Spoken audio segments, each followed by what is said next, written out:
Moin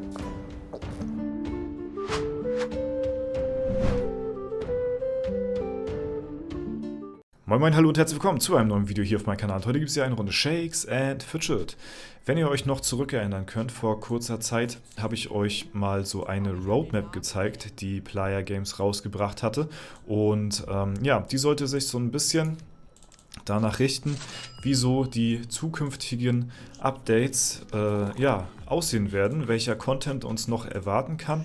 Und ja, das sollte so ein bisschen so einen groben Pfad so für die Community ebnen, ja, was noch alles so ansteht in Zukunft, ne? Damit wir schon mal so eine kleine Gewissheit haben könnten, okay, das könnte in Zukunft noch auf uns zukommen. Und ja, wir haben ja so ein bisschen gemutmaßt, welche Sachen dort noch sein könnten, weil wir anhand von bestimmten Icons dann so ein bisschen erkennen konnten, okay, das könnte das und das sein. Und ja, jetzt hat sich die Community auf der SF-Taverne nochmal die Mühe gemacht und mit bestem Wissen und Gewissen nochmal versucht, ja, rauszufinden bzw. zu schätzen, welches Symbol für welches Update stehen könnte. Und ja, das gehen wir nochmal zusammen durch, um so ein bisschen mehr Gewissheit zu haben. Wie gesagt, hundertprozentig eine Bestätigung ist es nicht, aber man kann schon ja, gut auf jeden Fall herleiten, was es sein könnte. Wir öffnen das Ganze mal. So sieht die Roadmap aus. Da sind auch verschiedene Zahlen so jetzt hier markiert, für was stehen könnte. Und ja, wenn jetzt noch irgendwo Platz ist, werde ich euch noch Links oder so noch einzeichnen, für was das genau steht. Und wir gehen das einfach mal der Reihe nach durch. Manche Updates sind ja schon erschienen, bei manchen ist noch ein Schloss vor. Aber anhand der Pfade kann man halt abwägen, in welche Themengebiete sich das Ganze erschließen könnte. Zum Beispiel, wenn wir anfangen mit der Nummer 1, da ist ja kein Schloss mehr vor. Das ist das Symbol vom fahrenden Dungeon. Da könnte man halt eben bei der 2 von ausgehen, dass der fahrende Dungeon noch eine noch eine Erweiterung bekommt hier. Ja, diese ja, könnte an irgendeinen Zirkus oder sowas angelehnt sein, ne? Aber anhand des Pfades kann man halt sehen, okay, das gehört auf jeden Fall hier mit zum fahrenden Dungeon. Ja, die 3 haben wir hier, das ist ja der Elevator, den haben wir freigeschaltet, genauso wie die 4, was die Höllenattacke ist, da ist auch kein Schloss vor, demzufolge, das haben wir auch schon behandelt. Die 5, da ist dementsprechend noch ein Schloss vor und hier haben wir halt eben wieder einen anderen Themenzweig, der hier abgeht von dem Weg her und das ist halt eben der Dämonenjäger, wo wir in Zukunft von ausgehen können, dass der eventuell noch ein Rebalancing ja, bevorsteht, genauso wie das lang erwartete und viel gewünschte Update bzw. Rebalancing zum Druiden. Das freut, denke ich mal, alle Leute, die die Klasse spielen und da sieht man halt, dass da in Zukunft auch eventuell was kommen könnte. Dann haben wir hier ein neues Symbol, natürlich auch noch mit einem Schloss davor. Da wird tatsächlich halt, weil es halt eben wieder in diesem Pfad der Klassen ist, wird hier halt eben von ausgegangen, dass das eventuell eine neue Klasse sein könnte und dass das Schild hier in dem Falle für den Paladin steht. Also eine brandneue Klasse.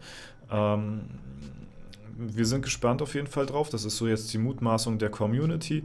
Und genauso wie hier die 8 steht hier auch für eine komplett neue Klasse, die wir bisher noch nicht kennen. Das ist natürlich auch nur hier eine Mutmaßung. Das muss jetzt nicht unbedingt sein, denke ich mal, ne? Aber das wird auf jeden Fall von vielen erwartet.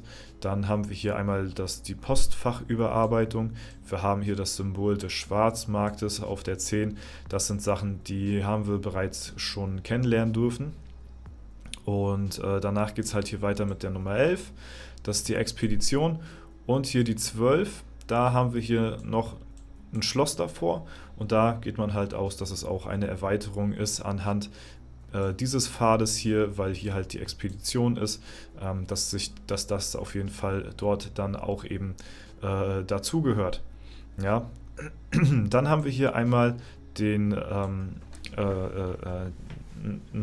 neuen Dungeon eventuell. Hier wird von ausgegangen, da steht noch dazu Karussell. Ja, da bin ich jetzt weiterhin nicht informiert, da muss ich irgendwas verpasst haben. Ich weiß jetzt nicht ganz genau, was mit Karussell gemeint ist. Vielleicht wisst ihr es ja, dann könnt ihr es mir sehr gerne schreiben. Da bin ich jetzt nicht up to date, muss ich sagen. Dann haben wir hier einmal den LD, den Legendary Dungeon. Ja, die 15 ist auch der LD mit dem Winter-Theme sozusagen, Winterthema. Dann haben wir hier einmal, weil das auch alles zu dieser Sparte gehört hier, die Nummer 16. Dort ist dementsprechend hier wieder ein Schloss davor und da wird von ausgegangen, dass es ein Cthulhu, ja, Thema beinhalten könnte, aufgrund ja, dieses Symbols hier, des Auges, keine Ahnung. Ja, auf jeden Fall, ja, Cthulhu, soweit ich weiß, irgendein mystisches Seeungeheuer, ja, so ein großes Tentakelding auf jeden Fall. Und genauso wie hier haben wir ein weiteres Thema vom Legendary Dungeon, das auf jeden Fall irgendwas mit Drachen zu tun haben könnte. Und dann haben wir hier die Nummer 18. Die reiht sich allerdings hier nicht in den Pfad des Legendary Dungeons so richtig ein, wie ich das finde. Und zwar geht man von aus, dass das hier dann der Urlaubsmodus sein wird. Anhand des Symbols, man erkennt hier eventuell ja, eine Palme oder sowas. Das könnte halt eben dafür sprechen, dass das sein könnte.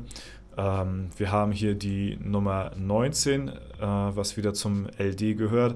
Und das sind halt die 9 Türen. Sieht man anhand des Symbols der Tür und hier ist auch kein Schloss davor. Dementsprechend haben wir dieses Content-Update auch schon in der Vergangenheit freigeschaltet. Ja? Dann relativ interessant, die Nummer 20. Da wussten wir ja jetzt gar nicht, was es ja, damit auf sich haben könnte. Hier wird halt eben von ausgegangen, dass es eine komplett neue Dungeon-Welt vielleicht ist, wie so die ja, Licht- und Schattenwelt eventuell. Die 21, was ja auch relativ selbsterklärend ist anhand des Symbols, ist halt der Wirbelwind. Ja, mal gucken in der Schattenwelt, ob da eine Erweiterung kommt. Da freue ich mich persönlich sehr drauf, weil der Wirbelwind, das sind immer so kleine Dungeon-Passagen, die man ja immer peu à peu mal besiegen kann, weil großes Problem im Late Game sind natürlich nachher so die Dungeons. Wenn man hier irgendwann einen Dungeon legen sollte, dann vergehen Monate, bevor man wieder die Chance hat, den nächsten Dungeon-Gegner zu besiegen, weil man erst extrem weit leveln muss und weitere Stat-Punkte sammeln muss und stärker werden muss, um einen nächsten Dungeon-Gegner zu besiegen. Es dauert wirklich Monate, bis man wieder die Chance hat, einen neuen Gegner zu besiegen. Und beim Wirbelwind finde ich es halt sehr cool, da man halt nicht so lange warten muss auf den nächsten Gegner, weil die ja, so ein bisschen näher aneinander liegen von der Stärke her, sodass man immer peu à peu so ein bisschen immer ja, Motivation hat, um halt eben den nächsten Gegner zu besiegen, um nicht irgendwie monatelang zu warten, um einen neuen Gegner ja, zur Strecke zu bringen, sondern das relativ in einem gleichen Abstand passiert. Genau, dann machen wir weiter und zwar haben wir hier natürlich den Goblin. Ne? Wir haben hier die Events, diese wöchentlichen Events, die wir schon genießen durften. Ja, haben wir jetzt hier natürlich auch schon alles freigeschaltet. Wenn wir hier weitergehen, dann gelangen wir hier zur 24, was die Überarbeitung des Sammelalbums ist, genauso wie die 25, was die Überarbeitung der Gilde ist. Ja, dann machen wir hier einen kleinen Sprung. Dann haben wir hier einmal die 26 und ja, das ist so das, wovon ich auch ausgegangen bin, wovon jetzt auch die Community größtenteils auch ausgeht, sind halt eben neue kosmetische Gegenstände, beziehungsweise anhand dessen, weil hier ja ein Charakterbild zu sehen ist, so wird davon ausgegangen, dass hier eventuell sogar ein neues Volk ins Spiel kommt, eine neue Rasse und das wäre natürlich, ja, wäre auf jeden Fall ein nices Gimmick zu Anfang des Serverstarts, dass man sich da ja, noch ein paar mehr Völker vielleicht aussuchen kann, auch wenn es den Kohl jetzt nicht fett macht, aber es ist auf jeden Fall nice to have, ein bisschen mehr da Variation ja, mit drinne zu haben. Dann, da das ja alles optische Überarbeitungen sind, geht man davon aus, dass bei den Pets hier das Ganze auch eventuell optisch nochmal angepasst wird. Ich glaube nicht, dass hier balancing-technisch noch was passiert, beziehungsweise die Pets erweitert werden. Da gehe ich eher weniger von aus, sondern dass das Ganze hier auch optisch nochmal vielleicht angepasst wird in Zukunft. Mal schauen, was uns da erwartet. Genauso wie der Kalender hier. Ja, der tägliche Kalender, dass der nochmal überarbeitet wird. Es kann natürlich aber auch sein, dass die Pads und der Kalender und alles nochmal angepasst werden. Ne? Es muss nicht sein, dass das jetzt nur eine optische Überarbeitung ist, sondern dass vielleicht auch an den Features selbst auch nochmal dran gearbeitet wird. Denn wir haben hier als nächstes auch die Festung am Start und da sollte ja nochmal ein bisschen was passieren in ferner Zukunft. Da haben wir ja in dem Interview mit Thorsten auch erfahren, dass dort auch geplant ist, das Ganze nochmal zu überarbeiten. Und da reden wir wahrscheinlich dann nicht von irgendwelchen kosmetischen Überarbeitungen, sondern wirklich, dass die Festung an sich nochmal eventuell ein Rework erfährt. Inwieweit das jetzt nun an Ausmaße hat, das kann ich euch natürlich jetzt auch noch nicht sagen. Genauso wie das Symbol des Arena Managers haben wir hier aufgelistet, ja, mit der 30. Und bei der 31 dann auch sehr interessant, haben wir hier die Taverne, beziehungsweise wird vermutet, dass die Taverne nochmal so überarbeitet wird, beziehungsweise nochmal optisch angepasst wird. Da bin ich sehr gespannt, was auf uns zukommt. Ich kann mir vorstellen, dass man innerhalb der Taverne, wo man jetzt ja hier, also in diesem Schankraum hier drin ist, dass man vielleicht nochmal eine optische Überarbeitung bekommt, dass man sich vielleicht hier nochmal aussuchen kann zwischen Expeditionen, normalen Questen irgendwie, dass hier ein neuer NPC drin steht oder dass halt irgendwie hier was angepasst wird. Da bin ich sehr gespannt, weil meistens hält man sich ja auch hier drin auf. Und deswegen bin ich sehr gespannt, was da auch auf uns zukommt. Und schlussendlich bei der 32 haben wir dann hier den fetten Bizeps, ja, und der steht dann höchstwahrscheinlich für die Skillpunkte, dass da eine optische Überarbeitung kommt oder was da auch sonst noch so auf uns wartet, kann man nur gespannt sein. Ja, ich denke mal, dass da das auf der letzten Stufe, auf der letzten Ebene hier ist, gehe ich nicht von aus, dass das so eine optische Überarbeitung sein wird, wie zum Beispiel bei den Skillpunkten, dass man jetzt hier vielleicht in Zukunft nochmal Farben oder sowas reinbringt. Ich glaube, das wird relativ schnell noch hinzugefügt werden. Ich glaube nicht, dass das damit gemeint ist, sondern eventuell irgendwas anderes. Aber da müssen wir natürlich dann auch dementsprechend warten, wenn es dann soweit ist. Ja, das nur noch mal so ein bisschen als kleine Roadmap, sag ich mal, was in Zukunft alles auf uns noch so wartet. Ne?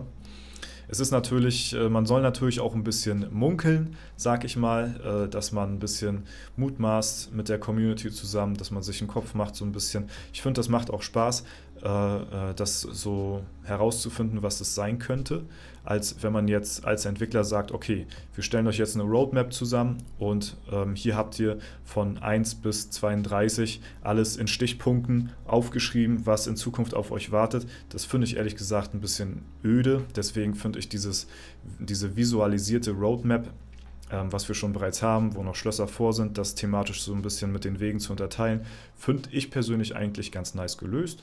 Und in Zukunft können wir uns da auf jeden Fall noch auf einiges freuen. Wie gesagt, ich finde das hier höchst interessant, was das hier sein wird. Ich finde das hier aber auch sehr, sehr interessant. Den Wirbelwind, gut, da kann man von ausgehen, was das sein könnte. Bei den Expeditionen bin ich sehr gespannt, welche Erweiterung hier kommt. Bei den LDs weiß man ja mittlerweile auch, es sind halt neue Themen, neue Dungeons, neue Items. Ja, gut, kennt man jetzt auch alles.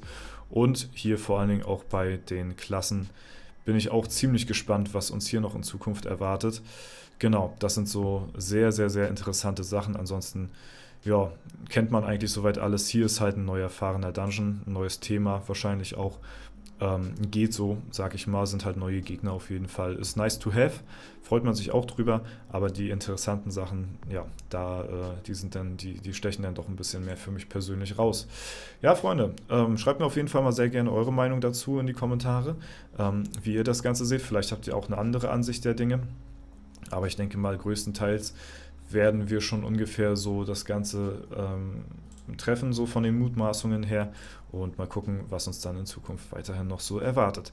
Jo, das war es soweit von mir. Wenn es euch gefallen hat, würde es mich auf jeden Fall sehr freuen, wenn ihr einen Kommentar oder eine Bewertung auf dem Video da lasst. Ansonsten wünsche ich euch einen super schönen Tag. Vielen Dank fürs Zuschauen. Haut rein und bis zum nächsten Mal.